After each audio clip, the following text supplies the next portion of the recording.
नमस्कार विद्यार्थी मित्रांनो, बघा आपल्याला पोलीस भरतीसाठी असे प्रश्न येतात. 12 मुलांचे सरासरी वय 20 वर्ष आहे.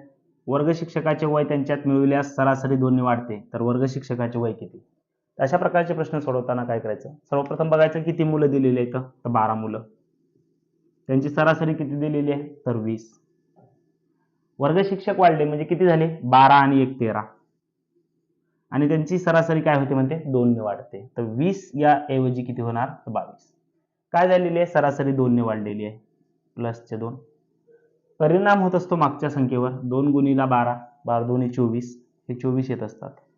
आणि 22 अधिक 24 इज इक्वल, हे झाले 6 आणि हे झाले 4, म्हणजे 46 वर्ष. तर वर्ग शिक्षकाचे वय किती? तर 46 वर्ष. वर्ग शिक्षकाचे वय किती? 46 वर्ष. अशा प्रकारचे सोप्या पद्धतीने गणित सोडवता येतात. आपल्याला असं विचारतात, 15 मुलांचे सरासरी वय 25 वर्ष आहे. एक मुलगा आल्याने सरासरी 1 ने कमी होते, तर त्या मुलाचे वय किती? आता किती मुलं? 15 मुलं. 15 मुलांचे सरासरी वय किती दिलेले आपल्याला?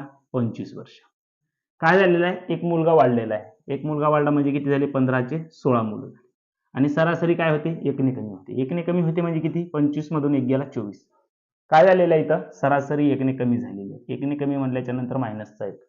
परिणाम मागच्या संख्येवरच होत असतो. मागच्या संख्येवर परिणाम झाला. 15 1 15, धन गुणिला ऋण ऋण, ऋण 15. 24 मधून 15 गेले. 24 मधून 15 गेल्याच्या नंतर 9. तर त्या नवीन मुलाचे वय किती असेल? 9 वर्ष. त्या नवीन मुलाचे वय किती? तर 9 वर्ष. हे आपलं उत्तर. ओके.